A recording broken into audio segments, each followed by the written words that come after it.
তো আজকে আমরা FUE হেয়ার ট্রান্সপ্লান্টটা কমপ্লিট করতে পেরেছি। আর আপনি সকাল থেকে খুবই চিন্তার মধ্যে ছিলেন। এমন একটা চিন্তা ছিল কি হবে, আমি কোনোদিন ওটিতে যাইনি, আর আমাকে কত কি হবে ওটা নিয়ে বিশেষ চিন্তা ছিল। তো এখন এই মুহূর্তে টোটাল প্রসিজার কমপ্লিট, আপনি একদম ফুললি কামলি আমার সাথে বসে আছেন, আর খাওয়া দাওয়া করেছেন, সব কিছু আছে, ঠিক আছে। আপনার টোটাল এক্সপিরিয়েন্সটা কেমন ছিল? দেখুন, প্রথমত বলি, মানে প্রথমে একটু ওটিতে গেলে একটু ভয় স্বাভাবিক লাগে, কিন্তু যেটা সার্জারিটা হয়েছে, যে ট্রান্সপ্ল্যান্টটা হয়েছে, ডক্টরবাবু ছিলেন, নিজে ছিলেন, উনি থেকে আমার সার্জারিটা করেছেন।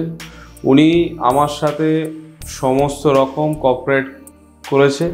উনি আমাকে আনন্দে রাখার জন্য, হাসিতে রাখার জন্য, যাতে আমার কোনো সমস্যা না হয়।